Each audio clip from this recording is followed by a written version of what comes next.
Matius pasal 17 ayat 24 sampai ayat 27. Ketika Yesus dan murid-muridnya tiba di Kapernaum, datanglah pemungut bea bait Allah kepada Petrus dan berkata, "Apakah gurumu tidak membayar bea 2 dirham itu?"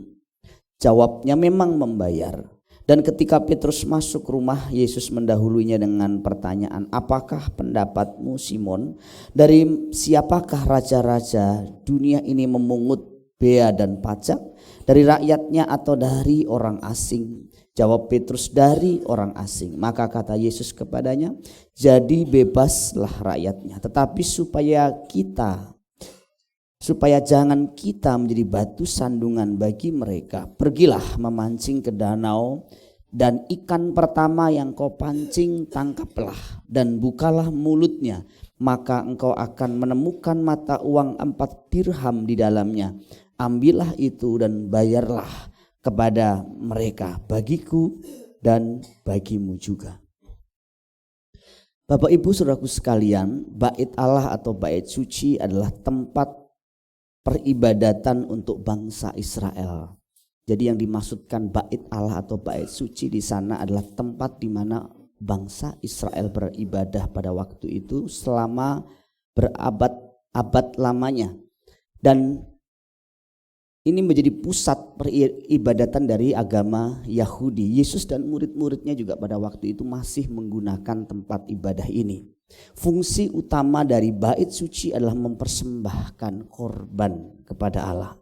Ada 2 bait suci. Pertama, bait suci yang dibangun oleh Salomo. Ini inisiatifnya dari Daud, tetapi karena tangan Daud penuh dengan darah, Allah tidak mengizinkan dan mengizinkan anaknya yaitu Salomo untuk membangun bait Allah ini. Bait Allah ini adalah bait pengganti dari kemah suci yang dibangun oleh Musa. Diperkirakan dibangun pada abad 10 sebelum Masehi.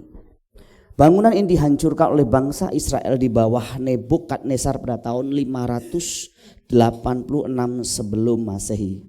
Baru dibangun bait Allah atau bait suci kedua setelah Yehuda kembali ke pembuangan di Babel sekitar tahun 535 atau 536 sebelum Masehi, pada zaman Nabi Hagai, Zakaria dan Maleaki, dengan persetujuan dan pembiayaan dari kekaisaran Persia.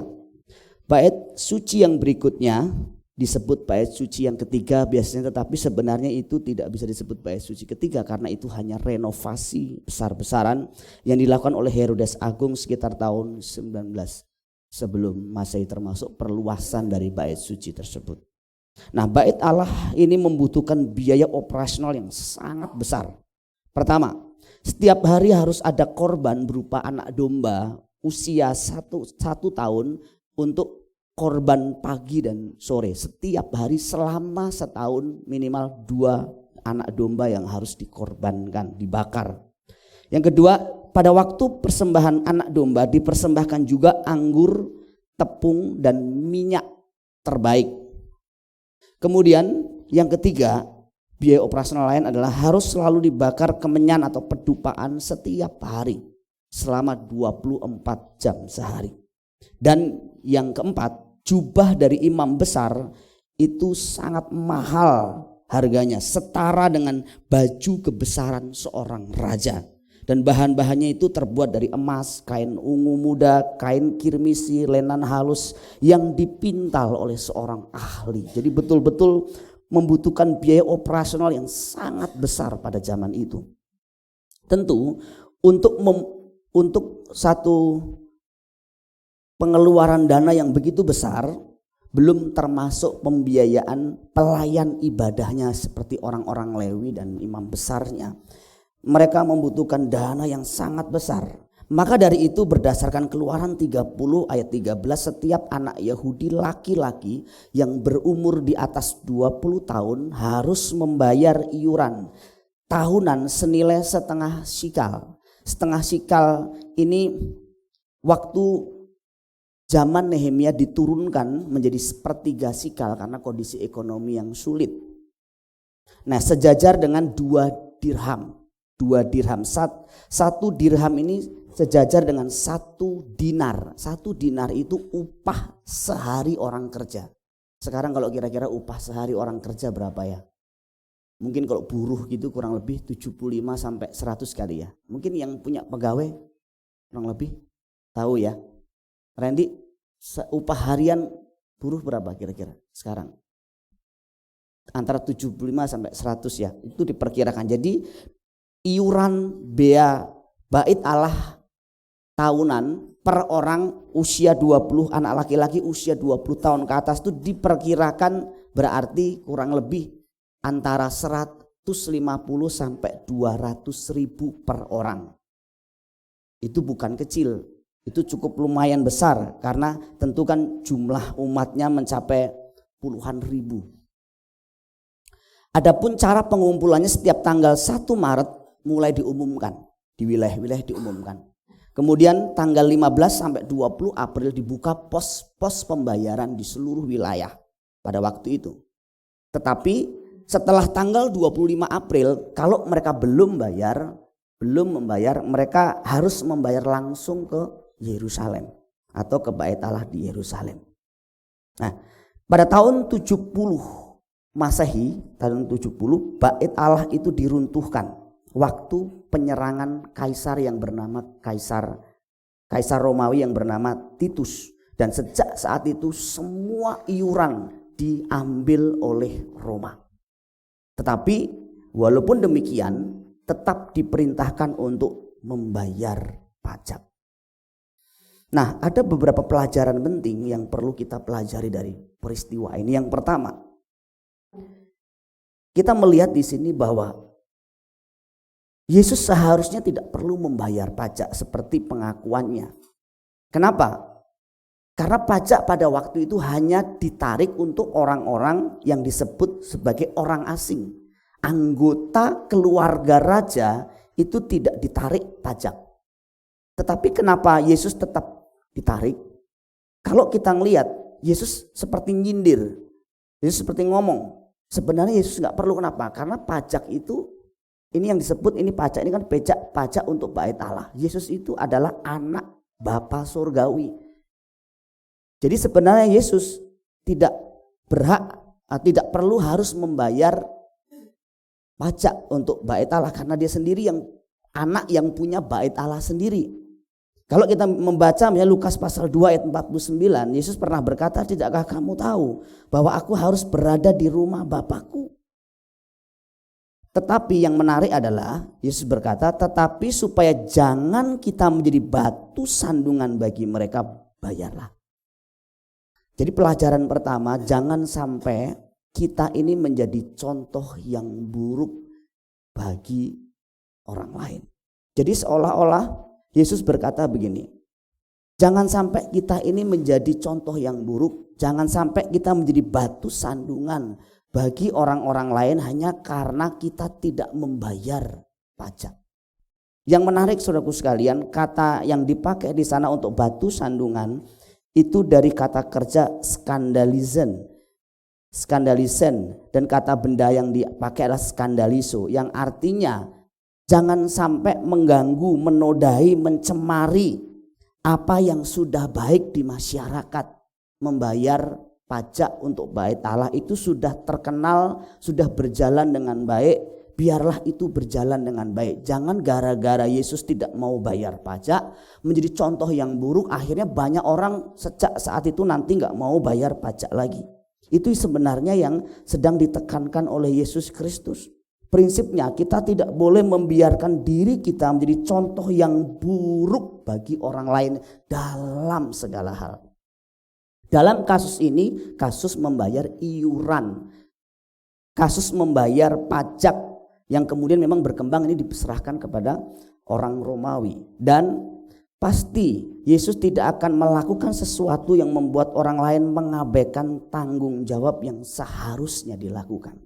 Nah, ini prinsip penting Bapak Ibu Saudaraku sekalian. Karena ada banyak orang dalam hidup ini merasa kalau tidak harus atau tidak wajib tidak perlu melakukan. Kan saya nggak harus, saya nggak wajib. Jadi karena saya nggak harus, saya nggak wajib, saya nggak usah bayar, saya nggak usah melakukan. Dan ini banyak sekali orang Kristen melakukan hal-hal yang demikian. Tetapi Yesus mengajarkan kepada kita, walaupun itu tidak wajib, itu tidak harus, tetapi kalau itu akhirnya menjadi contoh yang buruk, jangan dilakukan. Atau sebaliknya, walaupun itu tidak wajib, walaupun itu tidak harus, kalau itu menjadi contoh yang baik, lakukan. Dan saudaraku sekalian, aplikasinya banyak. Misalnya ini soal uang, misalnya soal memberi persembahan dalam bentuk persembahan persepuluhan atau membayar pajak ke pemerintah. Mungkin kita berkata, oh saya nggak wajib membayar persepuluhan. Persepuluhan itu kan sebenarnya untuk orang Lewi. Atau membayar janji iman mungkin di gereja. Atau membayar pajak untuk pemerintah. Saya tidak wajib, betul, mungkin kita tidak wajib. Tetapi kalau itu bisa memberi satu contoh yang baik bagi orang-orang untuk melakukan sesuatu bagi pekerjaan Allah, bagi bangsa dan negara, sebaiknya kita lakukan. Kenapa Bapak Ibu Saudaraku sekalian? Karena kalau kita belajar di dalam kasus ini bahwa prinsip yang harus kita pegang adalah jangan sampai kita menjadi batu sandungan di dalam segala hal. Bahkan termasuk soal makanan. Ada beberapa jenis makanan yang mungkin mau kita makan, enggak kita makan, enggak masalah juga. Tidak ada larangan dan juga tidak ada perintah untuk harus melakukan. Tetapi sekali lagi Paulus pernah mengatakan kalau satu makanan itu membuat batu sandungan menjadi contoh yang buruk, dia tidak akan melakukannya. Seperti dia mengatakan dalam 1 Korintus pasal 8 ayat 13. Kalau makan daging itu membuat aku menjadi batu sandungan bagi saudara-saudaraku seiman, aku tidak akan makan daging selamanya.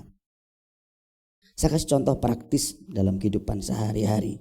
Misalnya hal-hal yang berkaitan mengenai tanggung jawab kita di dalam hal mensupport pekerjaan Tuhan. Mungkin saudara tidak wajib melayani Tuhan. Saudara tidak harus melakukan sesuatu untuk gereja. Saudara juga kalau di masyarakat mungkin tidak wajib atau tidak harus kerja bakti. Saudara mungkin boleh memilih untuk tidak kerja bakti, untuk tidak melakukan tugas-tugas di masyarakat. Atau kalau sebagai seorang pendeta, mungkin saya juga tidak harus atau tidak perlu membayar pajak. Gereja tidak perlu membayar pajak.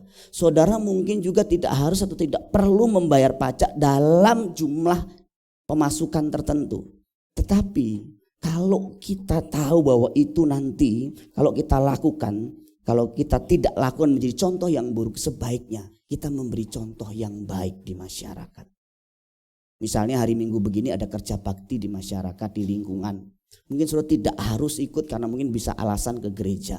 Tapi kalau bisa ikut, sebaiknya ikut. Jangan sampai terkenal orang Kristen itu terkenal dengan contoh buruknya. Semua orang Kristen tidak mau kerja bakti di masyarakat atau di lingkungan. Kenapa? Sudah terkenal hari Minggu mereka ibadah, jadi mereka tidak bisa diganggu gugat dan tidak bisa kerja bakti. Kita bisa melakukan hal-hal lain.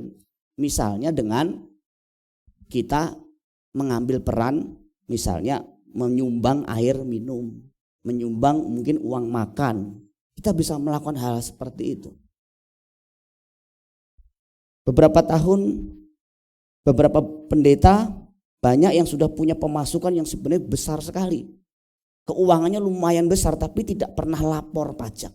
Sampai satu akhirnya satu kasus yang diangkat di gereja sidang sinode kemarin, ada pendeta yang uangnya kurang lebih 3 miliar diblokir di rekening. Waktu diblokir dia komplain ke bank, kenapa uang ini diblokir? Dia bilang iya karena Anda selama ini tidak pernah lapor pajak, tidak bayar pajak. Tapi kan saya pendeta. Atau itu uang gereja bukan uang saya. Ya, tapi atas nama pribadi. Karena atas nama pribadi dibedakan dengan atas nama gereja. Makanya kita rekening kita, gereja kita sudah atas nama gereja. Kalau rekening atas nama pribadi, kalau ada hal-hal tertentu yang sifatnya tadi tidak, misalnya saya nih di gereja ada uang semua atas nama saya, misalnya gereja ini. Pemasukannya, keuangannya misalnya sudah sampai punya uang 1 miliar atau 2 miliar, pasti nggak ada saudara. Kalau ada segitu tuh sudah pingsan saya. Nah, kalau itu atas nama saya kemudian saya tidak lapor pajak, dianggap itu saya menyalahi aturan. Sebabnya uang bisa diblokir. Tapi kalau atas nama gereja, memang gereja dimasukkan dalam non-profit. Jadi tidak dimasukkan dalam pembayaran pajak. Kecuali nanti ada undang-undang yang baru. Di luar negeri memang dimasukkan, di Indonesia tidak. Walaupun begitu, saudaraku sekalian, kalau memang nanti ada ketentuan-ketentuan tertentu bahwa kita harus lapor atau membayar, kita harus melakukannya. Waktu saya dulu sebagai seorang pengerja di sebuah gereja dan keuangan saya lumayan bagus, saya sudah punya NPWP. Saya mengurus dan saya lapor setiap tahun. Terakhir saya mulai tidak melapor itu belakangan saja. Waktu lapor ditanya memang, karena biasanya orang punya income kan, pemasukan naik. Kemudian saya ditanya, loh Bapak ini kok asetnya turun terus Pak, pemasukannya turun terus Pak. Biasanya kan naik, orang kan hidup naik ya. Saya turun. Walaupun nihil. Tapi wajib lapor, wajib memberitahukan, wajib melakukan tanggung jawab kita supaya tidak menjadi contoh buruk bagi jemaat, contoh buruk bagi masyarakat. Dan ini prinsipnya umum sekali. Marilah kita jangan menjadi contoh buruk dalam hal apapun. Jangan sampai kita menjadi batu sandungan, baik di gereja, baik di masyarakat, baik di keluarga. Kalau sebagai seorang hamba Tuhan atau pendeta yang berkhotbah seperti ini, beban moralnya yang paling berat itu di keluarga. Kenapa? Karena hidup saya ini pasti dilihat oleh istri saya, pasti dilihat oleh anak-anak saya. Kalau yang saya katakan, yang saya ajarkan berbeda dengan apa yang saya jalankan di rumah, sudah itu yang paling berat. Tetapi apapun itu kita harus belajar memulainya. Ayo kita menjadi contoh yang baik dimanapun. Kalau di gereja biar orang melihat orang ini selalu menjadi contoh yang baik di gereja. Misalnya di gereja ini ada beberapa program di mana saudara tidak diwajibkan atau tidak diharuskan. Tetapi ketika saudara tidak ikut acara-acara itu mungkin akan menjadi contoh yang buruk bagi jemaat. Lebih baik Anda lakukan. Itu prinsip-prinsip umum. Keteladanan itu bicara mengenai hal-hal yang sifatnya umum. Kadang soal keterlambatan. Memang harus ya ibadah on time? Tidak harus. Tapi kalau tingkat pemimpin, pelayan Tuhan biasanya kita harus menjadi contoh yang baik di dalam misalnya beribadahan. Di dalam hal memberi. Memberi itu harus ya di gereja ini? Tidak harus. Tapi pemimpin-pemimpin, pelayan-pelayan bisa menjadi contoh yang baik di dalam hal memberi. Melayani dan banyak hal termasuk mengurus keluarga. Mari kita menjadi contoh yang baik dimanapun Tuhan menempatkan kita, sekalipun tidak harus, sekalipun tidak wajib, seperti yang anak Allah pernah lakukan di dunia. Yang kedua, betapapun tidak nyaman, kita harus tetap melakukan kewajiban kita. Membayar pajak yang seharusnya dikelola oleh bait Allah kemudian diambil alih oleh orang Romawi. Itu memunculkan pemberontakan yang luar biasa pada waktu itu. Dan orang Kristen dan orang Yahudi sudah diberi stempel. Namanya orang Yahudi itu orang yang pemberontak. Termasuk di belakangan hari orang Kristen diberi cap, diberi stempel. Cap buruk bahwa mereka tidak melakukan kewajibannya di dalam hal membayar pajak kepada kaisar. Tentu Yesus memiliki tujuan khusus di balik pesan ini. Dia ingin mengajarkan bahwa iman Kristen dan kewarganegaraan yang baik harus berjalan bergandengan tangan. Kita tidak bisa menjalankan iman Kristen kita tapi pada waktu yang bersama kita tidak menjadi warga negara yang baik. Orang Kristen harus menjadi contoh yang baik dalam membayar pajak untuk pemerintah. Nah, jika dalam gereja dia harus melakukan hal yang menjadi kewajibannya. Yesus berkata, berikan kepada kaisar apa yang wajib kamu berikan kepada kaisar. Dan kepada Allah apa yang wajib kamu berikan kepada Allah. Itu sebabnya kalau kita membaca dalam Alkitab, Bapak Ibu Saudaraku sekalian, Paulus menekankan kembali dalam Roma 13 apa yang seharusnya kita lakukan. Roma 13 ayat 7, bayarlah apa yang harus kamu bayar, pajak kepada orang yang berhak menerima pajak, cukai kepada orang yang berhak menerima cukai. Jadi orang Kristen yang gagal menjadi warga negara yang baik dapat juga disebut gagal dalam menjalani iman Kristennya. Saya bingung kalau ada satu ajaran gereja yang mengajarkan tidak perlu menghormati bendera, tidak perlu merayakan 17 Agustus, tidak perlu membela bangsa dan negara. Ajaran-ajaran demikian bertentangan dengan ajaran Yesus Kristus dan ajaran para rasul. Kita harus menjadi warga negara yang baik, dan itu ditunjukkan bukan hanya membayar pajak, tapi melakukan segala hal yang bisa memberi kontribusi bagi kemajuan bangsa kita. Kekristenan itu bukan hanya mengajarkan kesalehan pribadi, saudara. Ketika kita di gereja seperti ini, kita hidup saleh, kita hidup baik, tapi kembali ke masyarakat, kita harus menjadi contoh yang baik. Melakukan peranan kita, hidup sebagai warga negara yang baik. Tunjukkan kualitas imanmu melalui kehidupan berwarga negara yang baik, bermasyarakat yang baik. Saya nggak tahu yang di rumah-rumah 17 Agustus masih pasang bendera tidak ya? Saya sama istri bilang, kita pasang di mana ya Pi ya? Bingung juga kalau di ruko kan. Tapi kita waktu tinggal di dasaran selalu pasang bendera.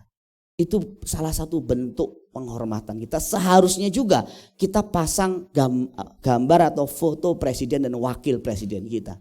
Jangan yang dipasang yang kita pilih tapi nggak kepilih. Tahu ya maksud saya ya. Jangan nggak dipasang, harusnya dipasang juga.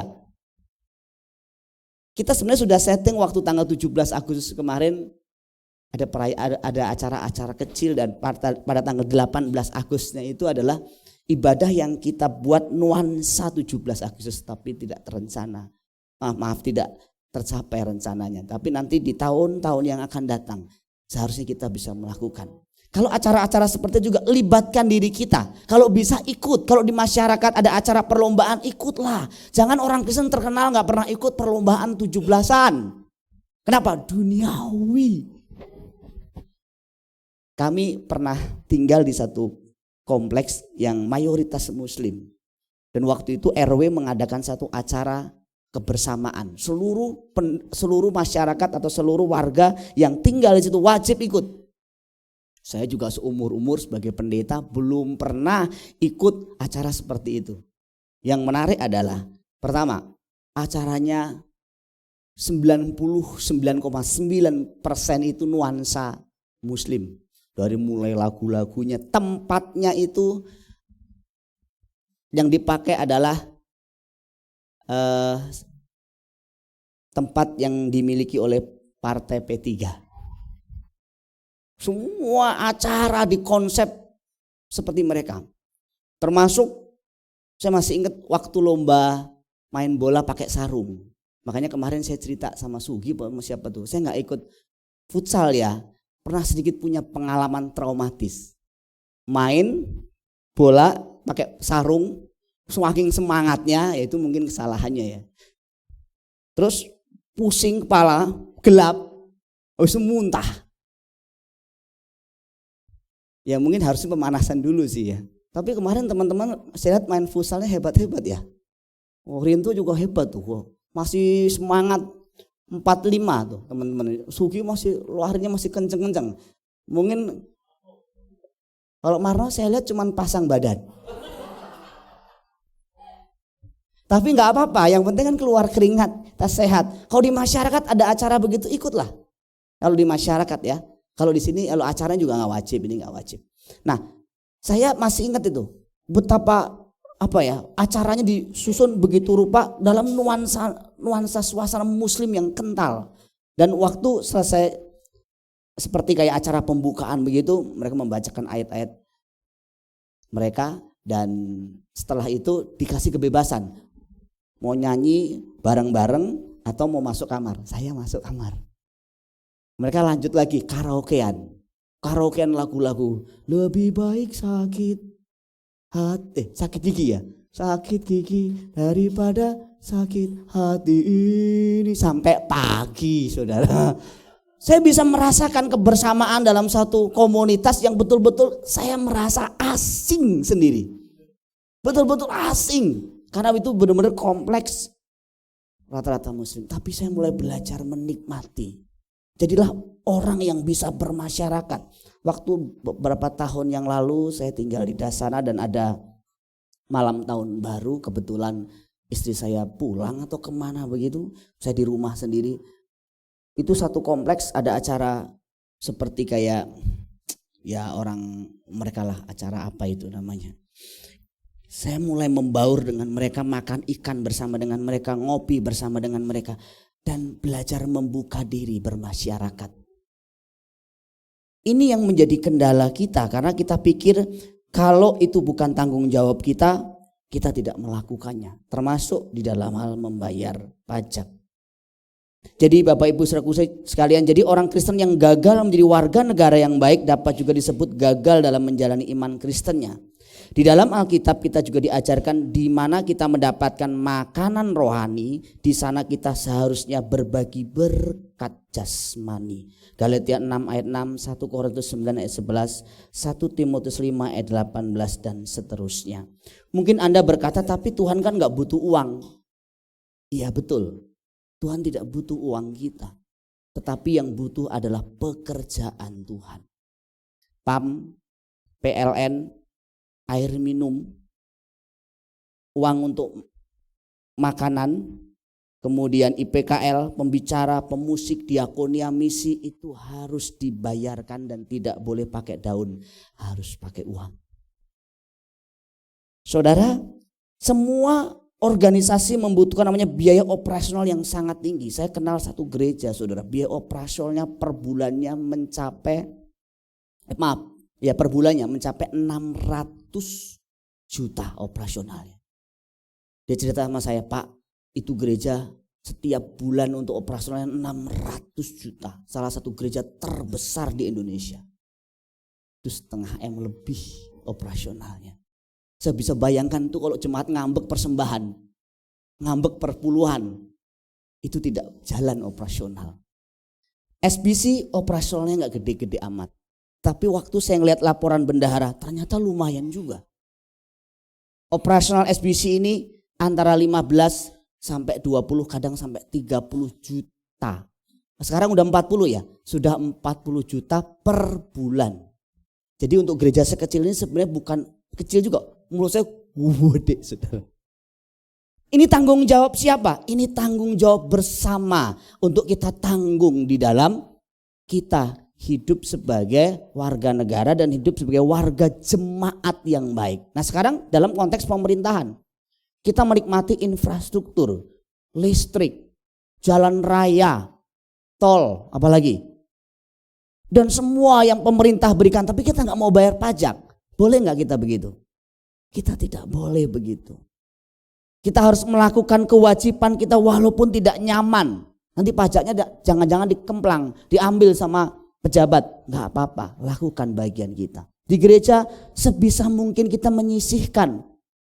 Terserah suruh mau pakai 1/10, 1/11, 1/12, sepersekian persen, sisihkan untuk pekerjaan Tuhan. Tapi kalau belum ada gimana Pak? Gak apa-apa. Kalau sudah mulai diberkati lebih, sisihkan untuk pekerjaan Tuhan. Biarlah listrik gereja tetap menyala.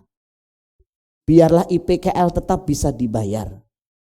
Biarlah pemusik, pembicara dan orang-orang yang memang memerlukan dana untuk dialokasikan dana tetap bisa berjalan dari tanggung jawab saudara. Dan itu penting sekali untuk kita mengerti karena banyak orang berkata bahwa ya tapi itu nanti Tuhan pasti akan berkati sendiri, Tuhan pasti akan urus sendiri. Iya, tapi melalui kita. Saya hampir gak pernah mengkhotbahkan begini Bapak Ibu. Tetapi saya perlu menyampaikan karena teksnya bicara seperti ini. Ayo kita bergotong royong melakukan bagian kita. Ambillah bagian yang Anda bisa. Sisihkan berkat Tuhan yang Tuhan percayakan kepada saudara sesuai dengan kemampuan. Termasuk di rumah. Di rumah kalau saudara ikut orang tua. nebeng sama rumah orang tua. Kalau sudah punya penghasilan, bayarlah, ikut bayar listrik, ikut bayar air atau PAM.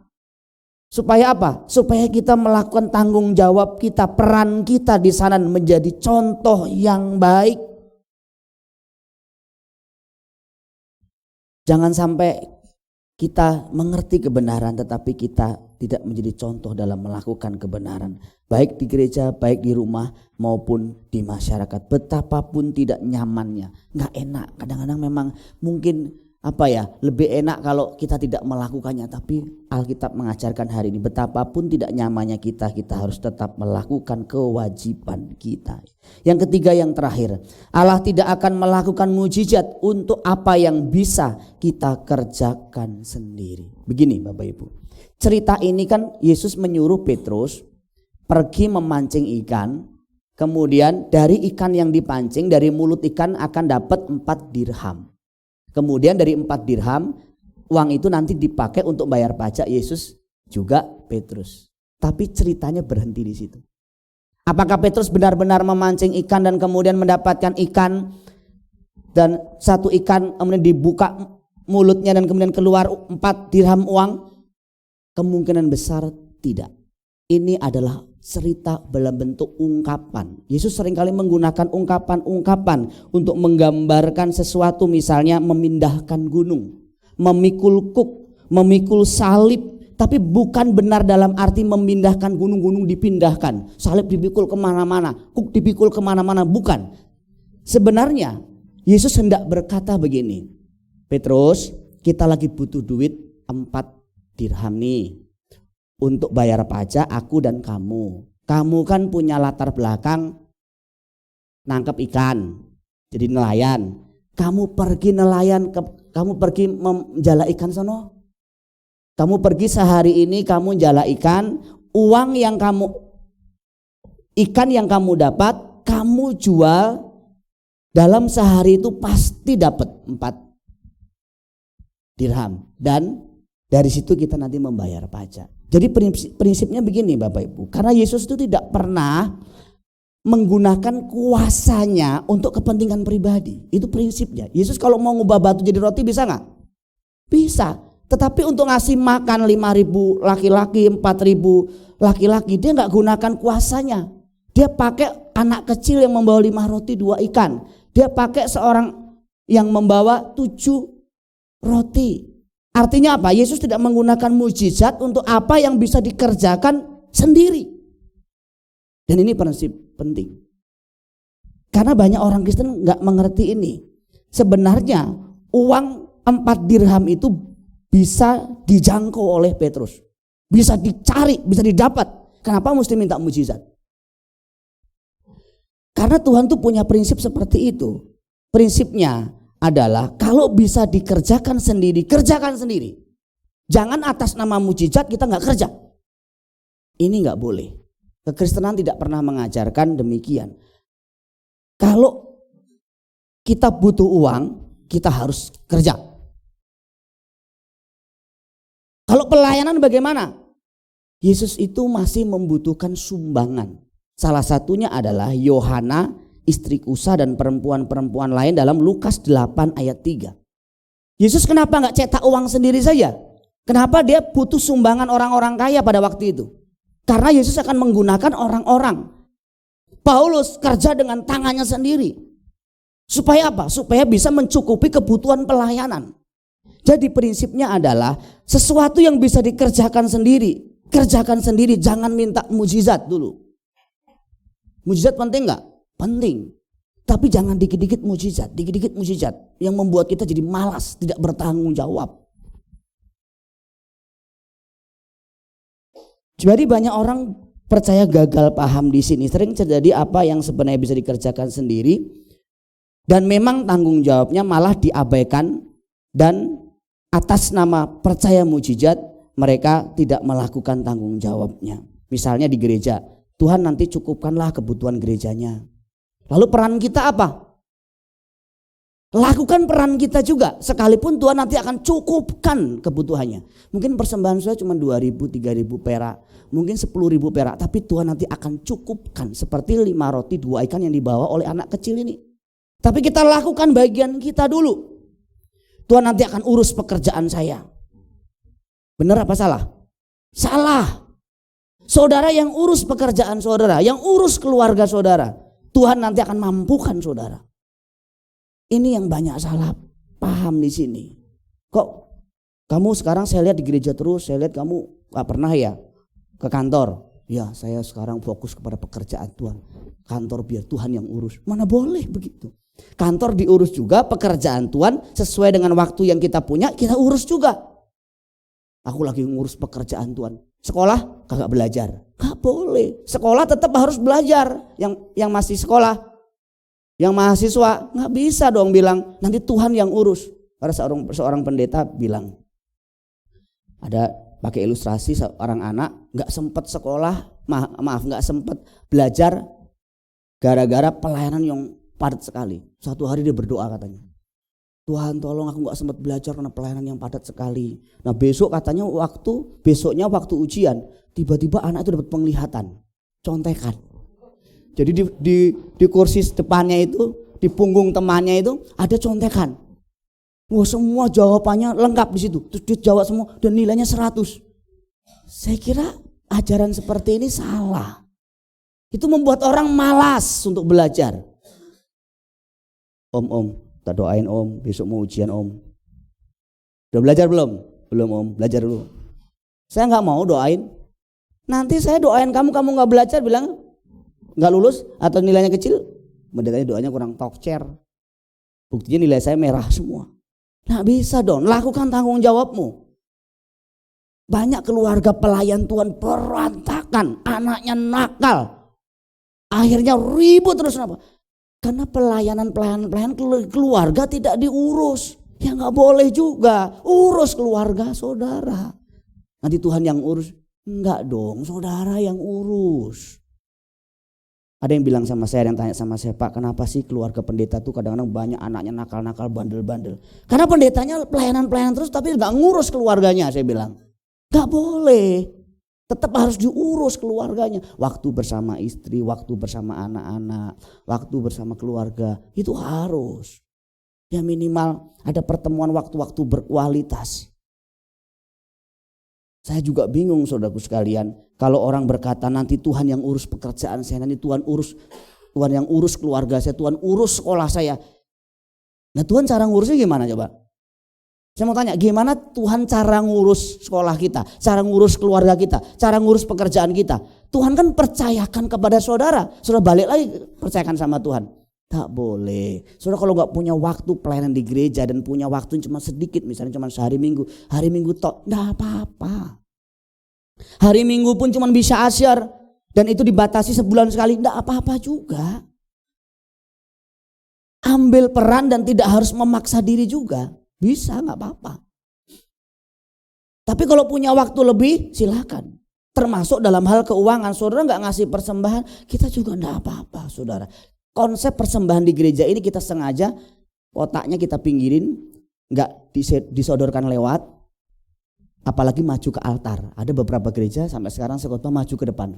Persembahan kami sedikit sekali maju ke depan. Lah yang nggak maju kan malu, saudara. Nah semuanya maju, baris sini dulu ya saudara, silakan baris sini. Habis kemudian baru baris sini. Yang kebagian baris ini, yang lain maju semua, saya nggak maju, gak enak. Udah amplop kosong nggak apa-apa, saya masukin. Dosa nggak? Dosa malahan. Sejak awal berdirinya gereja ini saya sudah mengkonsep. Pertama, konsep persembahan kita lakukan dengan cara seperti ini. Kotak-kotak dipinggirkan, jemaat memberi gak memberi, tidak usah merasa bersalah dan jangan merasa tertuduh. Karena pasti ada waktunya kau bisa memberi suatu hari nanti. Tidak masalah, tapi suatu hari nanti kau bisa memberi, belajarlah memberi. Di rumah juga begitu. Kan saya gak nuntut anak saya Daryl Theo, ayo bayar IPKL, air, listrik, Theo. Enggak saudara. Tapi sekarang Theo tuh sudah punya sedikit pemasukan yang dia bisa pakai untuk nyicil keyboardnya dia sendiri. Dipakai untuk mungkin nyicil sepedanya sendiri. puji Tuhan apa-apa. Tapi saya nggak mungkin menuntut Theo membayar apa yang dia nggak mampu bayar. Apalagi Daryl. Kemarin tablet yang lama kami kan rusak. Kami bawa servis ke Lipo. Saya coba sedikit pancing Daryl punya tabungan 2 juta lebih. Dari mana? Dari teman-teman jemaat biasanya ulang tahun dia dikasih omnya katanya, omnya tantenya dikasih, disimpan sama dia. Nah ini bedanya Daryl sama Theo, disimpan. Kalau Theo tidak sempat menyimpan, kenapa? Maknya, bapaknya kadang-kadang pakai. Tapi kalau Daryl simpan, dan sekecil apapun keluar dihitung. Ya, Dek ya. Yang saya kaget itu setahu saya uang yang dia punya saya gunakan itu sekitar 400.000. Tapi kemarin dia bilang sama saya, uang saya kan di papi 2 juta. Gimana hitungannya saya bilang. Jadi rupanya dia menghitung, saya waktu kan saya setiap hari dipijit sama dia lewat diinjek-injek. Itu setiap nginjek dihitung 2.000, 4.000. Pinter banget nih anak saya nih yang satu ini. Matematikanya pinter banget. Saya bilang nggak boleh begitu. Saya nggak akan tuntut anak saya Daryl untuk melakukan tanggung jawab menopang keluarga. Di keluarga kami 5 bersaudara ya. Saya, adik saya yang di belakang sound itu Kak Parno, kemudian ada Sadi, Sri, Warsi dan Sri. Kami sudah punya pemasukan ya, kami gotong royong menopang keluarga mama. Saya ada, Sri ada, Sri, Kak Parno ada, Kak Parno. Kita juga nggak iri-irian, apalagi irian jaya, enggak. Yang bagian yang bisa menopang, yang nggak bisa ya sudah. Itulah keindahan dalam satu keluarga yang mengerti beban satu sama lain. Di gereja juga begitu. Kita juga nggak iri kali kalau misalnya yang satu nggak bisa memberi, kok saya doang yang memberi? Enggak. Yang satu bisa melayani, yang satu nggak bisa melayani, kita enggak iri, enggak apa-apa. Masing-masing kita ada berkatnya. Yang muda-muda saya sering bilang begini, yang muda-muda engkau masih muda, engkau punya waktu lebih banyak dari yang sudah menikah dan punya anak, apalagi anak kecil. Kau bisa memberi waktu lebih banyak untuk melayani Tuhan. Untuk melayani pekerjaannya di gereja, berikan. Nanti ada masanya engkau sudah tidak bisa lagi. Percaya sama saya, bukan tidak bisa, kurang jauh. Tapi kalau Agung pernah bilang enggak lah, nanti tetap bisa. Saya mau lihat nanti. Kenapa kadang kita mau, tapi kita masih punya baby di rumah yang masih kecil. Istri kita belum, mertua kita, orang tua kita baru mau keluar lagi. Mau ngapain? Pelayanan mah. Urus anak dulu. Urus istri dulu di rumah. Jadi kita tahu masing-masing itu kita punya beban yang harus kita urus. Saya mengurus jemaat iya, mengurus keluarga iya. Terkadang saya juga harus terlibat dalam pelayanan wilayah. Saya bisa menjaga keseimbangan untuk itu. Tanggung jawab saya untuk mengurus pekerjaan saya, mengurus keluarga itu tidak boleh saya kembalikan lagi kepada Tuhan. Saya tidak mau kalau ada jemaat tampak rajin di gereja, tapi pekerjaannya terlantar. Saya pasti marah, saya nggak mau. Saya juga nggak mau kalau kelihatan rajin di pelayanan, tapi keluarganya berantem terus, ribut terus. Beberapa dari jemaat, beberapa dari pelayan Tuhan yang datang kepada saya, dibilang saya nggak bisa pelayan lagi sekarang, nggak apa-apa. Kenapa? Istri saya minta supaya saya banyak di rumah, nggak apa-apa. Kasih waktu buat istrimu dulu. Nanti ada masanya istrimu akan memberikan waktu untuk kamu pelayan kembali. Betul, setelah 1-2 bulan istrinya bilang, kok kamu saya lihat sekarang sudah tidak jadwal lagi pelayanan. Ya kan aku mau dampingin mama di rumah, banyak waktu buat mama. Oh gitu ya, yaudah mulai sekarang kamu boleh kok pelayanan lagi. Harus diambil hatinya juga, bapak-bapak ngambil hati istrinya. Istri juga begitu. Kalau di gereja-gereja tentu ada WBI kan, wanita Betel Indonesia. Wah itu kalau kegiatan tuh banyak sekali. Sampai setiap kali suaminya pulang kagak pernah ada makanan di rumah. Kenapa? Pelayanan, sibuk sekali pelayanan. Sampai istrinya makan sendiri, nyuci sendiri. Istrinya kemana? Pelayanan, rajin banget pelayanan. Juga nggak boleh. Sebelum pelayanan masak dulu, cuci dulu, beresin rumah dulu, siapin segala sesuatunya. Bilang Pi khusus hari ini aku pelayanan Pi ke gereja. Jadi tapi aku sudah siapin semua ya Pi, buat Papi makan, buat Papi nanti setelah saya ini ada persiapan semua, saya sudah siapin ya, anak-anak juga untuk belajar besok sudah saya siapkan. Juga termasuk orang-orang yang percaya mujizat masih ada tapi kemudian tidak mencari kerja, tidak mau keluar rumah. Ini menyalahi aturan tanggung jawab. Pak, kenapa sekarang udah gak kerja lagi, Pak? Aku masih percaya mujizat, Pak. Mujizat itu masih ada, Pak. Tapi Bapak sekarang udah 2 tahun gak kerja, Pak. Tapi aku masih percaya mujizat masih ada, Pak. Tapi istri Bapak udah lapar. Uang sekolah harus dibayar, uang kontrakan harus dibayar. Aku masih percaya mujizat masih ada, Pak. Iya, tapi itu bukan berarti yang bisa kita kerjakan dengan tangan kita sendiri ya kita kerjakan dengan tangan kita sendiri. Kenapa tidak? Gereja ini bukan tidak percaya mujizat. Gereja ini sangat percaya mujizat dan saya mengalami banyak mujizat. Tapi saya lebih menekankan keseimbangan tanggung jawab. Nanti orang tua saya dipelihara Tuhan, nanti keluarga saya dipelihara Tuhan. Ya, melalui Anda. Melalui Anda orang tuamu dipelihara, melalui Anda gerejamu dipelihara, melalui Anda bangsa ini diberkati. Bukan secara mistis terjadi. Tidak. Saya nggak mau tiba-tiba rekening bendahara tiba-tiba ada uang 1 M, saya tolak. Dari mana itu? Jangan-jangan salah masuk lagi. Tapi kalau itu dari Randy saya mau. Tapi saya tanya dulu, dari mana Ren? Setahu saya kamu nggak punya uang sebanyak ini. Saya akan cek dulu. Kalau uangnya kelihatannya tidak beres, saya pasti akan kembalikan. Loh, saya cek persepuluhan jemaat, persembahan khusus jemaat yang di luar batas normal. Itu saya cek. Saya panggil orangnya. Kenapa persembahan Anda dari sekian naik sekian?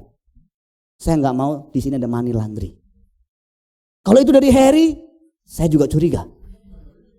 Tiba-tiba uang 1 M nama yang transfer Harry, saya juga curiga itu. Tapi saya senang kalau gereja ini suatu hari berkembang maju karena saudara ambil peran semua, gotong royong semua. Mungkin saudara lama-lama gelisah juga, Pak. Saya lama-lama gelisah juga ngelihat gereja ini ya Pak. Kayaknya mulai sempit nih Pak. Saya berpikir dengan teman-teman, lagi berpikir untuk ya mengumpulkan dana dengan teman-teman, kita sewa yang lebih besar, silahkan tanggung jawab saudara, silahkan. Saya tidak memaksa juga saudara, saya juga mengharapkan saudara bukan secara mistis menyerahkan gereja tiba-tiba belum gede sendiri, enggak saudara. Pelayanan juga begitu, saudara ambil bagian. Pelayanan itu banyak sekali di gereja ini saudara. Saudara kalau nggak ambil bagian, yang satu kecapean, yang satu seperti nggak ada kerjaan. Salah satu alasan ibadah sore saya off-kan karena saya lihat teman-teman kecapean. Terutama lihat mukanya Randy, Marno, kayaknya udah capek gitu ya. Kayaknya udah main musik kayak lelah gitu. Saya bilang udahlah istirahat dulu deh. Tapi waktu main futsal semangat sekali mereka. Jadi sebenarnya mereka memang rindu sekali untuk hari Minggu itu merdeka, hari Minggu sore. Nah apa-apa. Toh di sana kalian juga bersentuhan lagi dengan jiwa-jiwa, melayani Tuhan dengan cara yang sedikit berbeda. Tidak selalu harus dalam gedung, dalam ruangan gereja. Ayo kita bersama-sama mengambil bagian kita, entah di rumah, entah di gereja, entah di masyarakat. Saya nggak tahu. Suatu hari di antara saudara mungkin ada yang jadi presiden, mungkin jadi anggota DPR, mungkin jadi gubernur, mungkin jadi bupati. Ambil peranmu di sana. Kalau engkau jadi gubernur, wali kota, bupati, SBC kasih izin. Gereja minimal kan begitu. Jadi saudara itu ambil bagian. Kalau nanti ada dari saudara ditunjuk sebagai ketua RT, mungkin Diki gitu ya, ketua RT, ketua RW, Diki ada nggak? Nggak ada ya. Si Agung, jangan Heri.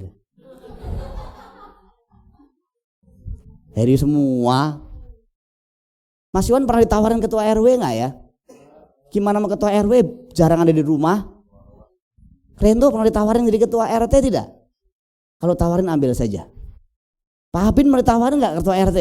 Ambil saja. Kenapa? Tanggung jawab yang kita bisa lakukan untuk masyarakat, untuk bangsa dan negara. Jangan Pak, jangan saya Pak. Saya belum ditawarin saudara. Kalau saya ditawarin saya ambil aja. Kalau saya tinggal di kompleks, saya tinggal di perumahan. Randy tawarin ambil saja. Kesempatan kita bisa melayani masyarakat, melayani orang-orang di sekitar kita. Dan itu membuat kita itu bisa mendaratkan kebenaran. Saya tutup dengan satu kerinduan saya ini. Saya punya kerinduan untuk membuka sekolah suatu hari. Tentu melalui peran saudara sekalian. Tapi bukan sekolah Kristen. Saya ingin membuka sekolah di mana semua kepercayaan bisa masuk. Tetapi saya bisa menyampaikan nilai-nilai dan memperagakan nilai-nilai Injil di sana. Itu kerinduan saya. Kenapa? Karena sekolah Kristen itu luar biasa, saudara.